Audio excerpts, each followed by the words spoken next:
Buenas tardes. Hoy tuvimos una clase a mediodía, una gran participación, muchos estudiantes, a pesar de que se avisó con muy poco tiempo, porque también surgió del momento aprovechar la instancia de la grabación de la clase como para poder compartir con ustedes si tenían alguna inquietud, teniendo en cuenta que son cuarto medio. Hoy día más o menos ya nos explayamos más. Ahora este video de la mañana tuve un pequeño problema de audio que se dificultaba a veces el video, y para que nadie se vea perjudicado, me voy a dar la tarea de repetirlo, pero hacerlo mucho más sintético en esta ocasión, ¿ya? El contenido de esta clase, que les va a servir mucho para la primera calificación que vamos a tener el día lunes. Empezamos con las evaluaciones de historia. La idea es que podamos comprender este proceso que vivimos en Chile durante los últimos ya vamos a cumplir 47 años, que es lo que se conoce en Chile como neoliberalismo, ¿ya? Neoliberalismo lo hemos explicado, y en grandes rasgos es la disminución del rol del Estado como agente económico a su más mínima expresión, reemplazándola por una sociedad o una economía de mercado en el que los derechos sociales, tanto como los productos, son bienes que se transan en el mercado según la lógica de la oferta y la demanda. Eso lo trabajamos en el video anterior y lo hemos visto varias veces ya en clase desde el año pasado. Entonces, ahora vamos a sintetizar. La idea son las 18:47 en este instante. La idea es que esto no dure más de 15 a 20 minutos. Bien. ¿Qué es lo que vamos a hacer? Les explico. Neoliberalismo en Chile, el nuevo liberalismo. Nosotros fuimos un experimento social a nivel mundial que por primera vez en la historia se implementa este modelo. Recordemos que el liberalismo económico había fracasado rotundamente a comienzos del siglo XX con la crisis del 29. Todo el mundo se fue a la quiebra.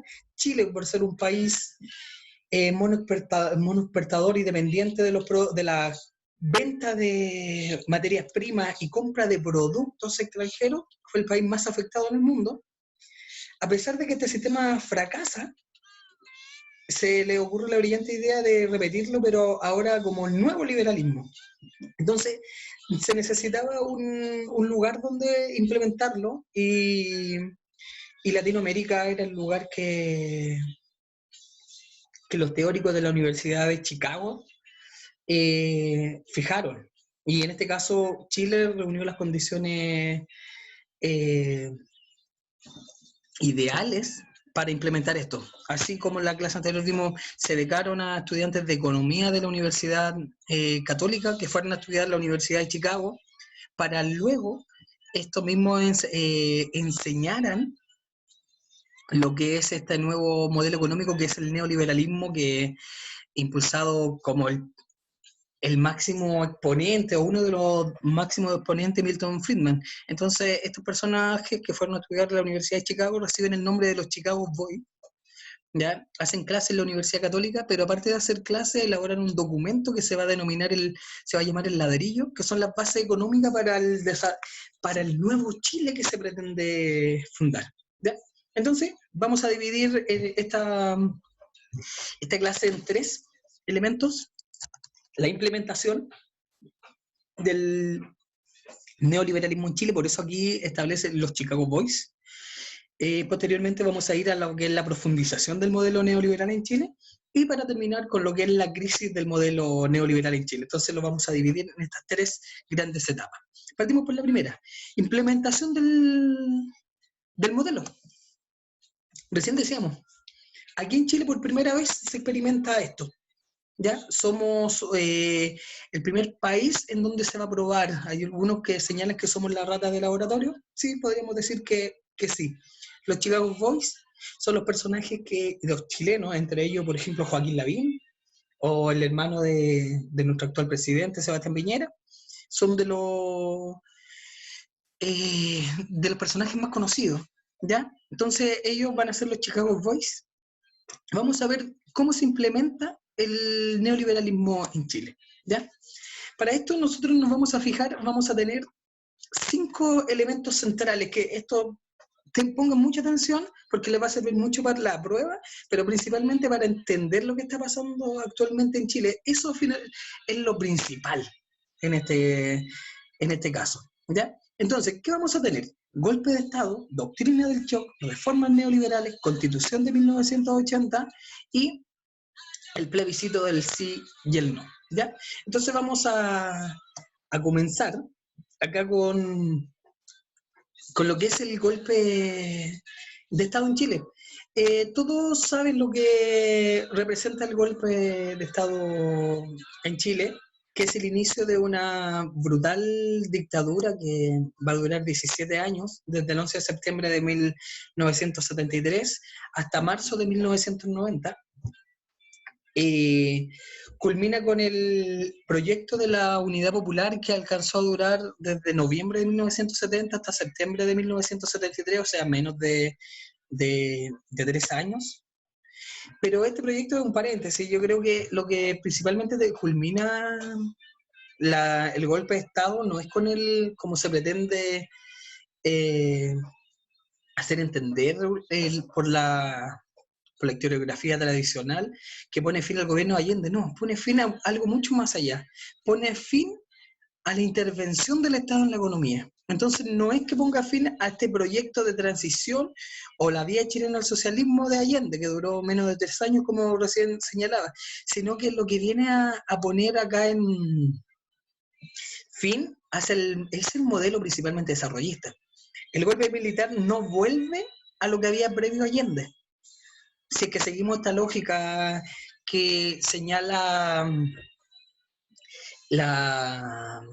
ciertos sectores de políticos que dicen que el golpe militar era para poner fin al descalabro económico y la crisis social y política que se vivió con Salvador Allende, entonces deberíamos pensar que con el golpe militar se vuelve a lo previo a Salvador Allende, pero no se vuelve a lo previo a Salvador Allende, no se vuelve al modelo desarrollista que tenía Chile, en el cual teníamos un sinnúmero de empresas estatales que lográbamos exportar, no dependíamos del mercado externo. Muchos abuelos, ustedes les pueden preguntar, trabajaban en las textiles cercanos acá a nuestro liceo, y era porque acá en Chile se producía. No vuelven a eso, sino que se implementa un nuevo proyecto político. Está la idea de generar algo nuevo. Y es aquí donde llegan estos personajes que se conocen como los Chicago Boys. Hay una película, la pueden ver, hay un documental, también lo pueden ver. Y llevan este documento que se llama El Ladrillo, que son las nuevas bases de la nueva economía de mercado que se establecería acá en Chile, ¿ya? En torno a esto, ¿qué es lo que vamos a tener? Vamos a ver el segundo concepto que aparece recién aquí en la presentación, que es la doctrina del shock. Lo hemos analizado, la doctrina del shock es lo que plantea Naomi Klein, la economista canadiense. Señala, ¿cómo logramos imponer medidas impopulares sin tener, al ser impopulares, sin tener resistencia? Ellos señalan que, al igual como se establecía con la electroshock, como la psiquiatría de aquella época, hasta los años 50 principalmente, los electroshock funcionan como golpes de corriente al cerebro que te dejan sin poder reaccionar al paciente, y es ahí donde viene el psiquiatra y le implanta una nueva idea, le hace las correcciones que para él están mal. Hay películas que muestran los electroshock para las personas que incluso que ven teleseries, lo que se están viendo la teleserie nocturna de actualmente, Perdona Nuestros Pecados. Hay una de las actrices le hacen electroshock como para cambiarle esto que está mal. Pero ¿qué pasa acá? ¿Qué es lo que plantea Naomi Klein? Dice que esto también se puede hacer en la sociedad. Y en Estados Unidos se dieron cuenta de eso. Que así como se puede dejar en shock para dejar sin resistencia a una persona, se puede dejar en shock a una sociedad entera. Por eso el golpe militar en Chile fue tan violento. Por eso hay aún más de 1000 personas desaparecidas. Por eso, casos totalmente certificados, más de 30.000 torturados. Por eso la gran cantidad de personas exiliadas. Por eso los asesinatos y las torturas. Por eso los centros de tortura que tenemos. Lo que se buscaba era generar un miedo profundo para desmovilizar. El terrorismo de Estado en Chile funciona con esta lógica, crear un shock social. Y cuando creamos un shock social, las personas por este temor, por este miedo, van a quedar paralizadas en un instante, y es ahí donde se pueden implementar estas medidas impopulares. Y es aquí donde pasamos a este tercer punto que aparecemos acá, reformas neoliberales. Aquí es donde nosotros lo hemos visto, lo vimos el año pasado en tercero medio y lo alcanzamos a ver de nuevamente en cuarto. No lo vamos a explicar, pero solo mencionar reformas impopulares como que privatización de nuestros fondos de pensiones, que antiguamente administraban el Estado. Y anterior al Estado, los fondos de pensiones, a través de las mancomunales, a través de las sociedades de socorros mutuos, eran los propios trabajadores los que administraban nuestros fondos. Luego, en los años 30, estos fondos fueron arrebatados por el Estado. El Estado empezó a administrar nuestros fondos de pensiones. ¿Y qué es lo que va a pasar acá en dictadura? Que los privados le arrebatan ahora al Estado estos fondos de pensiones que son gigantescos. Son el dinero que estamos hablando acá, uno no lo logra dimensionar.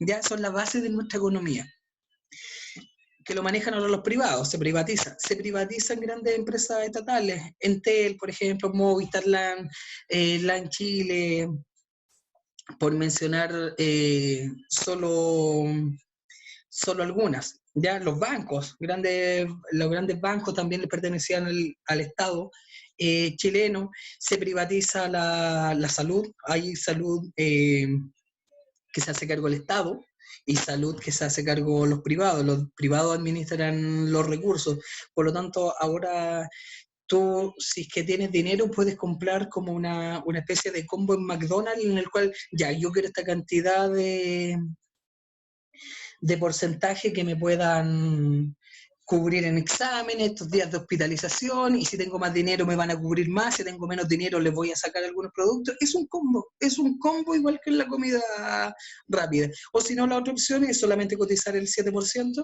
y es el Estado el que se hace cargo de este dinero y va directamente a un fondo común que es FONASA. Pero así todo igual, no es que sea gratuito. A los trabajadores, a sus papás, a sus abuelos, a sus mamás, les descuentan mensualmente el 7%, ¿ya? Para que se vayan a esos fondos, más o menos para que se puedan hacer una idea que si una persona gana, por ejemplo, 500.000 pesos, a FONASA le están descontando para FONASA aproximadamente 35.000 pesos o 40.000 pesos mensuales, para que al menos tengan una idea, ¿ya? Entonces, estas reformas que van a ser impopulares, la educación también, educación de mercado, que si tú tienes dinero puedes acceder a otra calidad o otras condiciones estudiantiles, fueron impuestas en este proceso que vamos a denominar reformas neoliberales. ¿Qué es lo que vamos a hacer? ¿Qué va a pasar con estas reformas neoliberales? ¿Cómo logramos, después que estas personas, lo que dice Naomi Klein, este estado de shock, esta doctrina del shock, después que pasa el miedo a la dictadura militar, cómo hacemos para que estas personas no cambien y volvamos atrás y eliminen todas estas reformas que claramente perjudicaban a grandes sectores de la población?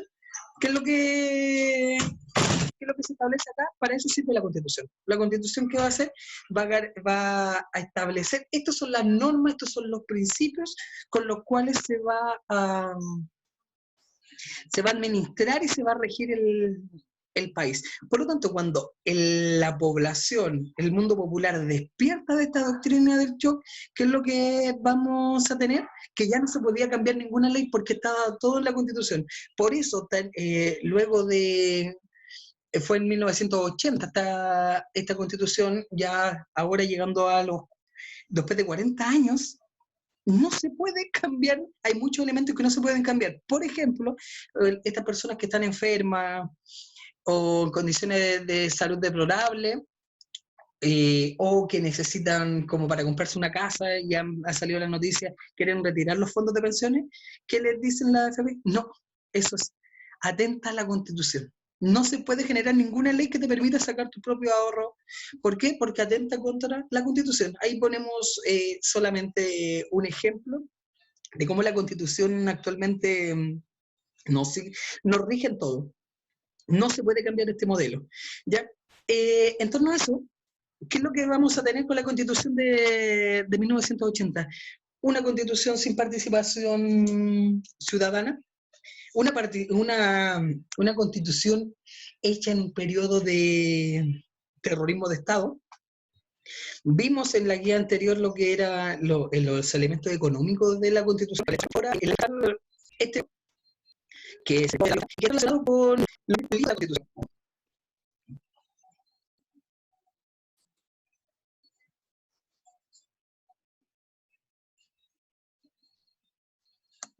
¿Ya? Entonces, ¿a quién tenemos acá en este video? De la dictadura militar. Este personaje que está haciendo ahí está dando una conferencia, una especie de clase a personeros de la UDI, ¿ya? ¿Y qué es lo que establece? Él lo dice abiertamente, y ahí es donde lo vamos a centrar en el análisis y en la evaluación. Dice, nosotros establecimos una constitución, ¿para qué? Para que cuando vuelva la democracia pueden cambiar los actores, pero esos actores no van a poder cambiar las reglas del juego. O sea, él lo dice, en estas palabras, dice, nosotros vamos a dejar que jueguen quien quiera, porque dicen, eso es la democracia, que puedan participar quien quiera, pero el rayado de cancha lo hacemos nosotros. Ellos se van a tener que establecer dentro de ciertos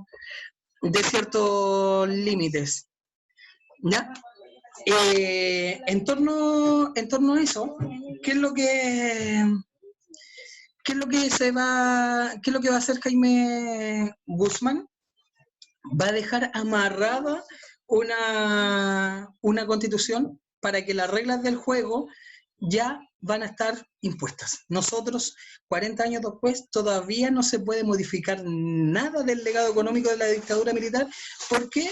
Porque está en juego acá la Constitución. La Constitución lo manda todo. Por eso es relevante entender lo que tenemos acá con este personaje, Jaime Guzmán, que fue asesinado posteriormente cuando vuelve la democracia, fue asesinado por el Frente Patriótico Manuel Rodríguez, y este es el personaje, el ideólogo, el autor intelectual de nuestra Constitución de 1980. Él fue asesinado siendo senador posteriormente, pero en palabras de él señalaba que lo que venía después se van a tener que regir por el rayado de cancha que no establecía la dictadura. ¿Ya? Entonces, esos son los elementos fundamentales que hay que tener en cuenta en esta evaluación de la Constitución de 1980. Por eso tienen que ver ese video completo, que yo se lo dejo en el presi. Y posteriormente, ya como un quinto elemento para tener en cuenta en esta imposición del neoliberalismo en Chile, vamos a tener lo que es, ustedes han escuchado hablar del plebiscito del sí y el no. ¿Ya? ¿Qué es lo que es el plebiscito del sí y el no? Es una consulta ciudadana, ¿ya? En el cual, ¿qué es lo que va a decidir la ciudadanía en el año 1988? Si es que le daban la opción de votar sí, el mandato de Augusto Pinochet culminaba en 1998, ¿ya? Si votaba que no, el mandato de Augusto Pinochet culminaba en marzo de 1990, ¿ya?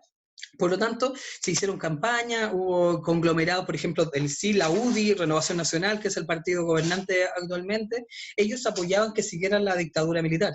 Y la opción no, que entre ellos el Partido Demócrata Cristiano, Partido Socialista, la Izquierda Cristiana, el Partido Comunista, Partido Humanista, el Partido por la Democracia, por eso el arcoíris, diferentes colores que se agrupan, a pesar de tener diferencias, se agrupan en torno a esta lógica de no, que Pinochet tiene que culminar en marzo su poder.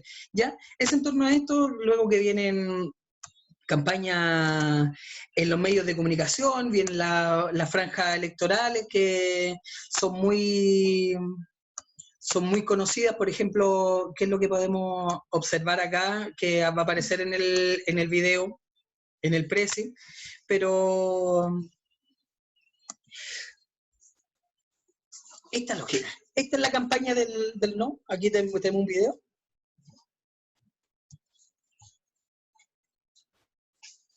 Ustedes en el precio lo pueden ver completo, obviamente no lo van a poder ver.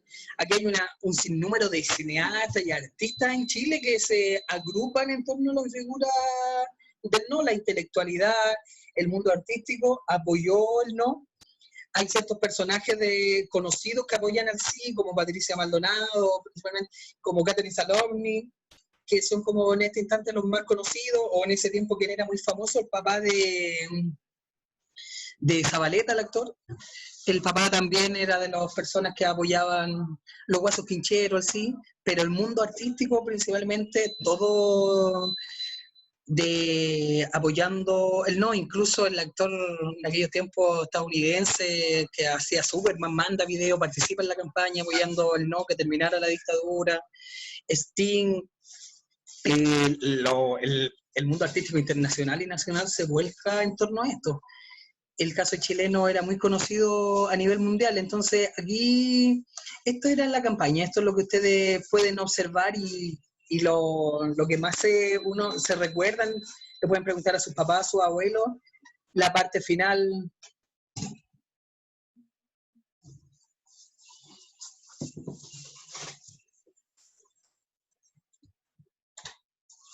Entonces, ¿qué tenemos?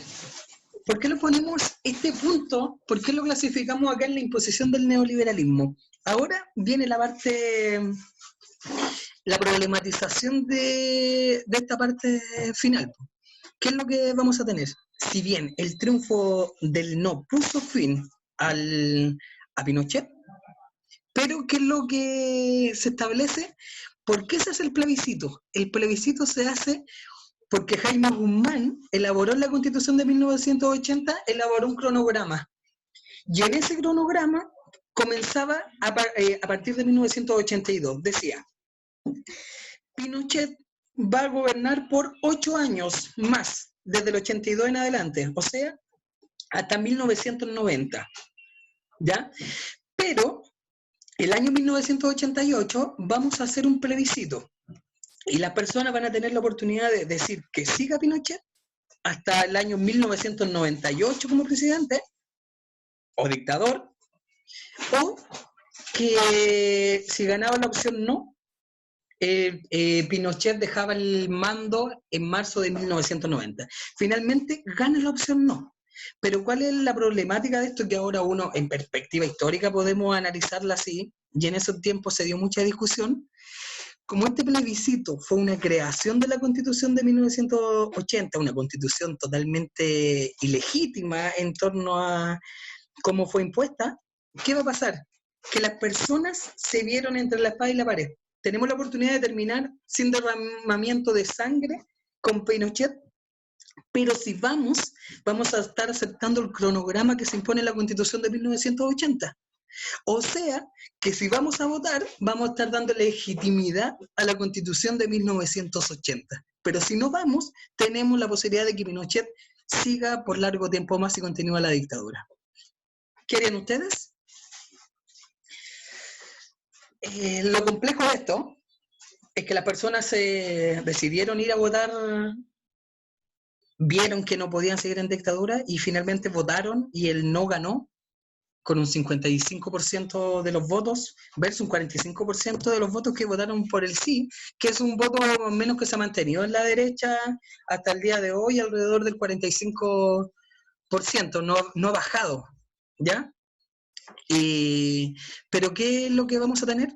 Con eso se legitima la Constitución de 1980, pero se pone fin a la dictadura. Entonces era una decisión súper compleja. Ahora, si uno lo ve, legitimamos la Constitución del 80, pero hay que haber vivido una dictadura para ver si es que podíamos aprovechar o no esa oportunidad. ¿Ya? Entonces, ahí Es difícil decir estuvo bien o estuvo mal, porque hay que entenderla en el contexto que estaba. Si lo vemos actualmente, estuvo mal, no se debería haber hecho plebiscito, pero si lo vemos situándonos en lo que vivían las personas, era la oportunidad de sacar a Pinochet sin que siguieran asesinando y sin que siguieran torturando a las personas, ¿ya? Entonces, eso, por eso es tan complejo. Pero, ¿qué vamos a tener? Y por qué lo pongo en esta primera línea, el triunfo del sí y el no culmina entonces con esto, con este proceso de imposición del neoliberalismo. Se impone el neoliberalismo, se establece la Constitución del 80 y el plebiscito del sí y el no que viene a hacer es a darle, otorgarle legitimidad ciudadana a la Constitución de 1980, aunque sea una trampa, pero eso es lo que fue, eso es lo que nos corresponde a nosotros analizar. ¿Qué es lo que... ¿Qué más vamos? ¿Qué otros elementos tenemos acá? Como punto 2, lo que señalábamos delante, vamos a irnos a lo que es profundización del modelo neoliberal. Ustedes lo que ven acá es un jaguar. Para los que no conocen el jaguar, es el felino más grande que hay en Latinoamérica. Ahora les vamos a explicar qué tiene que ver el jaguar con el neoliberalismo y qué tiene que ver con la historia de Chile. ¿Qué va a pasar? Al llegar a 1990, nosotros nos vamos a encontrar con lo siguiente. Está impuesto el neoliberalismo, pero va a coincidir con un fenómeno que en Chile las personas creyeron que sí realmente se estaba bien. Vamos a pasar un proceso que estas personas que apoyaron, los partidos políticos que apoyaron al no, luego que triunfan, no pueden y tampoco tienen la intención de hacer ningún tipo de cambio al modelo económico. Es más, lo profundizan. Ni siquiera intentan retroceder en lo que era el neoliberalismo, lo van profundizando. Por ejemplo, acá en este video observamos cómo Chile empieza a firmar tratados de libre comercio. Los tratados de libre comercio, ¿qué es lo que va a pasar con los tratados de libre comercio? Se borran las barreras arancelarias. Todo lo que llega desde el extranjero a Chile va a ingresar sin impuestos. Por lo tanto, claro, vamos a tener un televisor más barato. Sí. Vamos a tener autos más baratos. Sí. Pero las industrias nacionales ya no van a estar protegidas por el Estado. ¿Y ahora qué industria nacional tenemos? Ninguna. Solamente vendemos materias primas. Solamente vendemos productos productos extractivos, o sea, nos convertimos nuevamente en monoexportadores, igual que hace exactamente 100 años atrás. Hace 100 años atrás, ¿qué pasó? Se fue en crisis a Estados Unidos, arrastró al resto del mundo y el país más afectado fuimos nosotros. Ojo, Estados Unidos está señalando que actualmente viene una crisis tremenda económica, el motor de la economía. Chile nuevamente, al igual que hace 100 años atrás, somos el país más dependiente del mercado externo. Al igual que en aquellos tiempos que dependíamos del salitre, ahora dependemos del cobre. Estamos en una situación idéntica, ¿ya?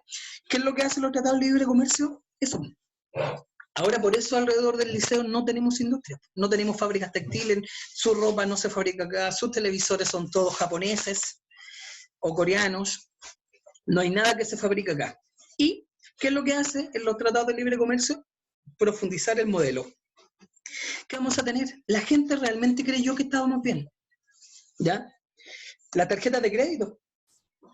La tarjeta de crédito le van a dar esa idea al chileno noventero que sí puede acceder a autos, sí puede acceder a viviendas, sí puede acceder a viajes, sí puede acceder a comprarse las zapatillas de moda, sí puede acceder a comprar los perfumes, los relojes, los teléfonos celulares, pero ¿a qué costo? Sin darse cuenta, a costo de endeudarse con las tarjetas de crédito.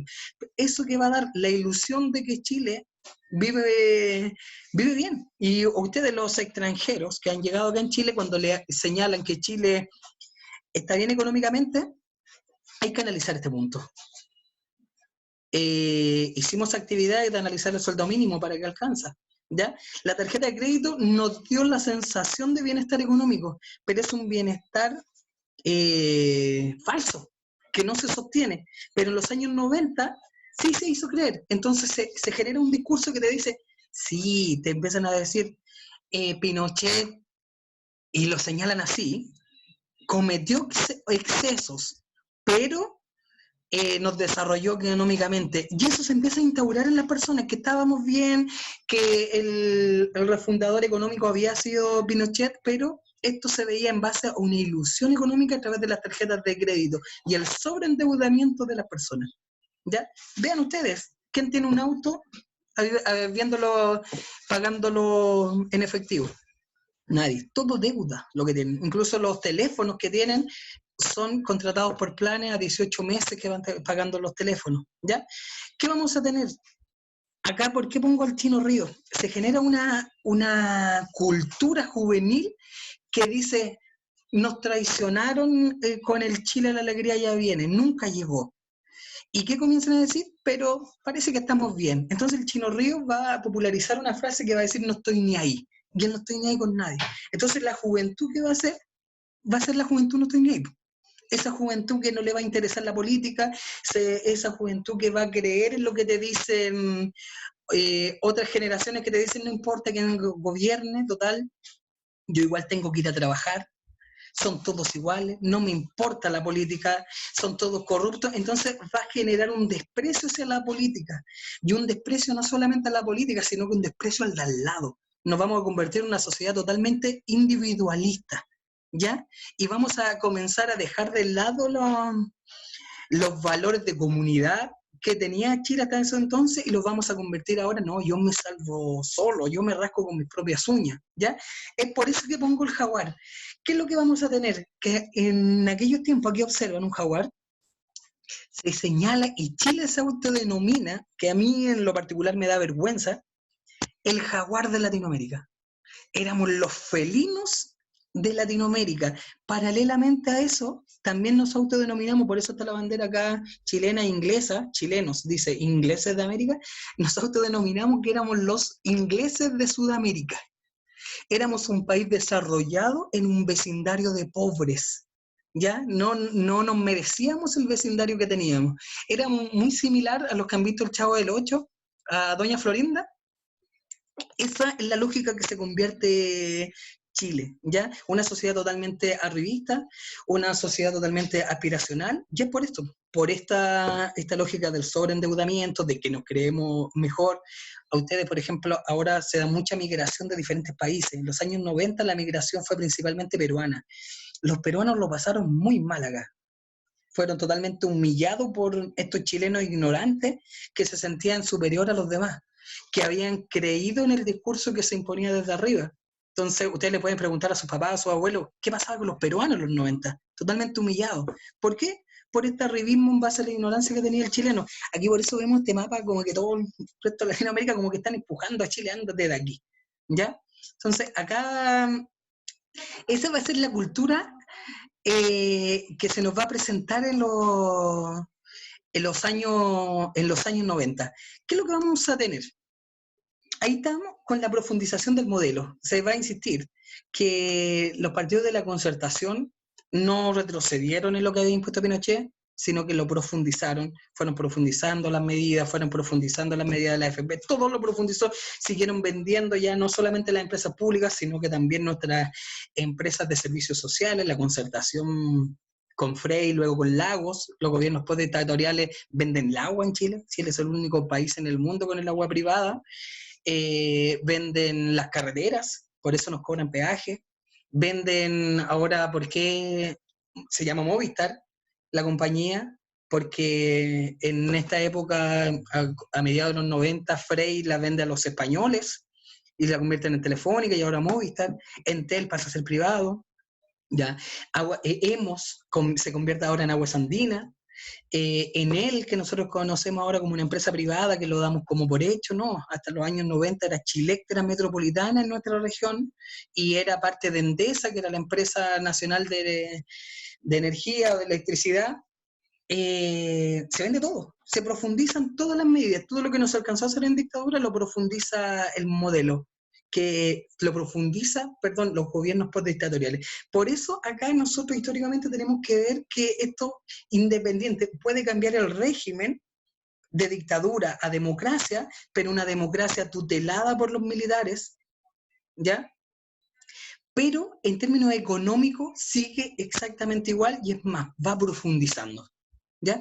Y es aquí donde pasamos al tercer punto, que es la crisis del neoliberalismo.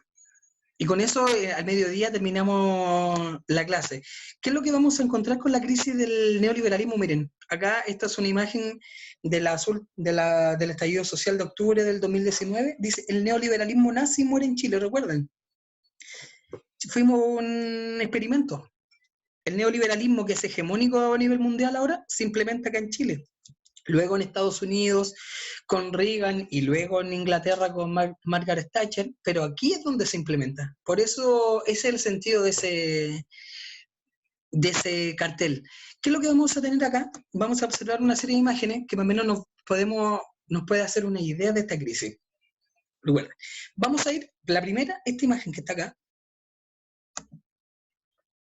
nos vamos a encontrar con una imagen de las protestas de los años 80. Fue la primera gran protesta que se hace a la dictadura, cuando Chile despierta de esta lógica de la doctrina del shock y se da cuenta de lo que se está viviendo, el pueblo sale a protestar.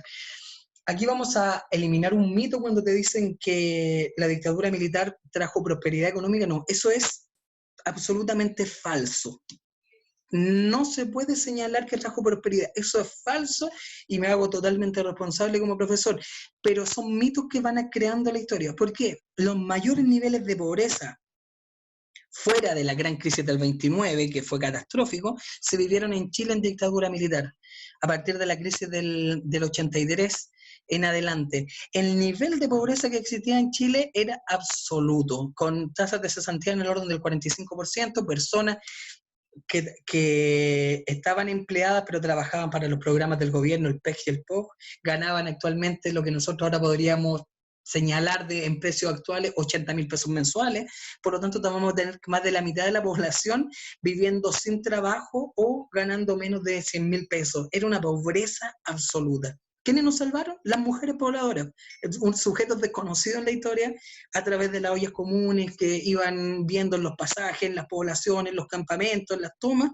¿Qué tienes tú? Yo tengo cierto elemento, yo tengo otro, y hacemos un fondo común y le damos alimento a todos, los comprando juntos, y una serie de medidas de autoorganización popular que en los años 80 nos permitieron seguir viviendo y no morirnos de hambre.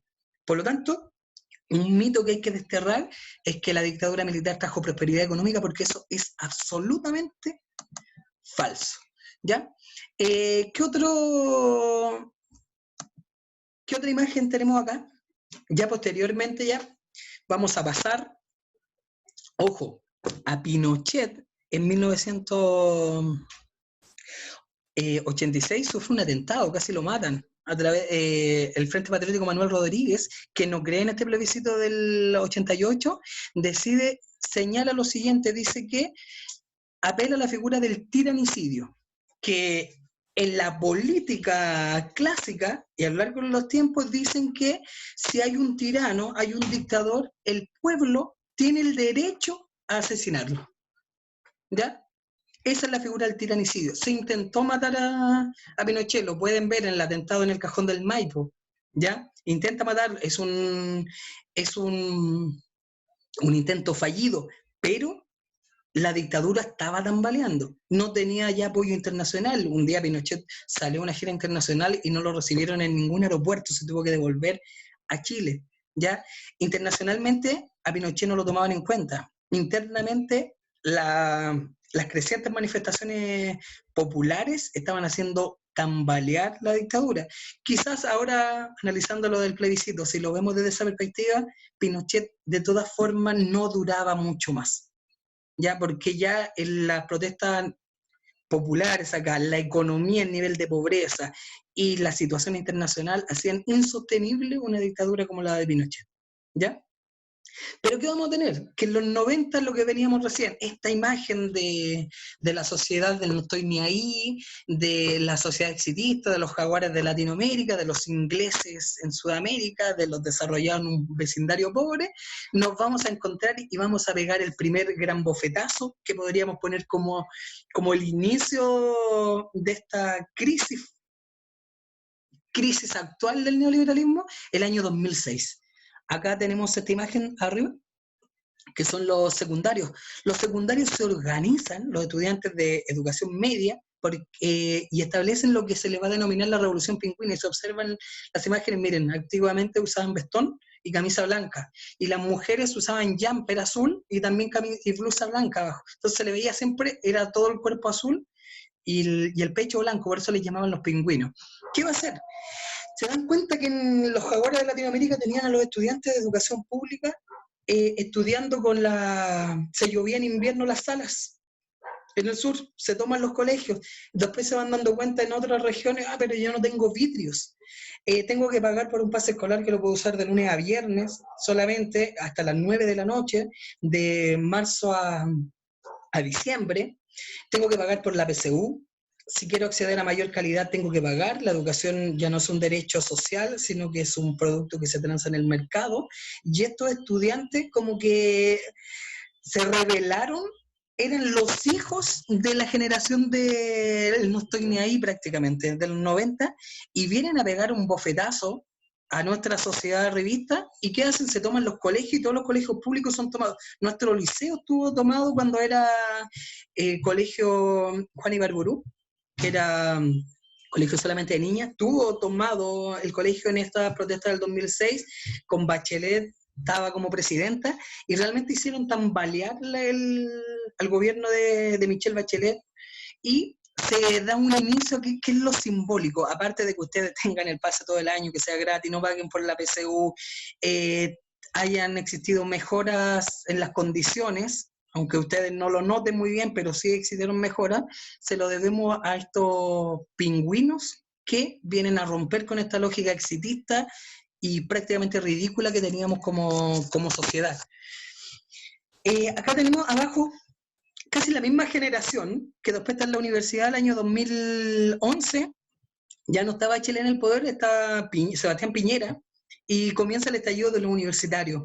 Si es que ustedes el próximo año logran gratuidad, algún porcentaje mínimo de ustedes en la universidad se deben a estas movilizaciones del 2011. En jaque totalmente también el gobierno de Piñera. Acá esta imagen es la marcha de los paraguas. Lluvia torrencial en aquellos tiempos y una marcha más o menos que estaba desde Santa Lucía hasta Estación Central llena de personas con paraguas a pesar de la lluvia, protestando. Son hechos simbólicos. Fueron desde mayo hasta aproximadamente septiembre sin parar esas movilizaciones. ¿Ya? Anteriormente habían existido protestas también medioambientales por una represa que querían hacer en Hidro Aysén. Entonces ahí comienzan a surgir una oleada de protestas, entre las que vemos la AFP, los movimientos feministas, que acá vemos en esta imagen con esta foto histórica actualmente que dice precisamente históricas, que fue en marzo de este año. Comienzan a surgir una serie de actores que comienzan a decir esto está mal. Y no es solamente la educación, no solamente la salud, no son el sistema de pensiones. Hay muchos sectores que dicen esto es todo. Y por eso vamos a llegar a la tercera semana de octubre del año 2019, que suben el pasaje del metro en 30 pesos, comienzan las manifestaciones estudiantiles nuevamente, y ¿qué es lo que se establece? El estallido de octubre del 2019. Y este estallido, ¿qué es lo que va a venir a hacer? Es juntar todas las demandas sociales que tenían solamente un factor común: crisis del modelo neoliberal. Todo lo que se analizaba en las demandas terminaba con esta crisis del modelo neoliberal, una sociedad de mercado, un Estado subsidiario, y que estaba avalado por la Constitución de 1980. Por eso ahora se establece la idea de este plebiscito que iba a ser ahora en abril y que se aplazó en este instante, pero finalmente esta imagen que terminamos esta presentación con esta imagen ícono de lo que el pueblo rebautizó como Plaza Dignidad, con esta imagen roja de fondo y la bandera mapuche, es lo que simboliza en este instante la mayor crisis que ha vivido el modelo neoliberal, no solamente en Chile, sino que ya es un cuestionamiento a nivel mundial. ¿Ya? Entonces por eso decidimos hacer, como sintetizando, tenemos un periodo de dictadura que se impone en el modelo desde el golpe de Estado. Por eso se insiste, el golpe de Estado no hay que mirarlo como una reacción al gobierno de Allende, que duró 2 años. sino que el golpe militar hay que mirarlo como una acción que tenía planeado instaurar un nuevo modelo. ¿Ya? Porque si no se hubiese vuelto un modelo desarrollista, se insiste. Eso se fue consolidando a través de esta reforma, por medio de esta doctrina del shock que plantea Naomi Klein, se consolida con la Constitución del 80, se legitima con el plebiscito del sí y el no, y se profundiza con los gobiernos postdictatoriales hasta ahora mismo, hasta el año 2019. No hay ninguno, desde Elwin, Frey, luego Lagos, Bachelet, Piñera, todos profundizaron el modelo y eso hace que esto actualmente estalle. El segundo elemento, veíamos, esta sociedad de los 90, si es que en la evaluación se pregunta por los jaguares en Latinoamérica, recuerden, esta sociedad exitista, arribista, que creyó el discurso del auge económico, pero que era una realidad ficticia en base al endeudamiento y que estaba solamente profundizando el modelo, ¿ya? Y finalmente lo que vemos en esta imagen final, que es la crisis con diferentes actores que se unen espontáneamente y provocan este estallido que nos encontramos en la actualidad. Ya, chicas y chicos, después en la clase dimos la oportunidad a mediodía para que hicieran preguntas a través de la videollamada. Ahora estaba grabando nuevamente el video para que se escuchara mejor. Así que nos vemos el lunes. Les señalé que vamos a hacer una videollamada alrededor del mediodía por si que tienen preguntas en torno a la prueba. Ahí se les va a mandar el enlace a través de sus profes jefes. ¿Ya? Chao, que estén muy, muy bien.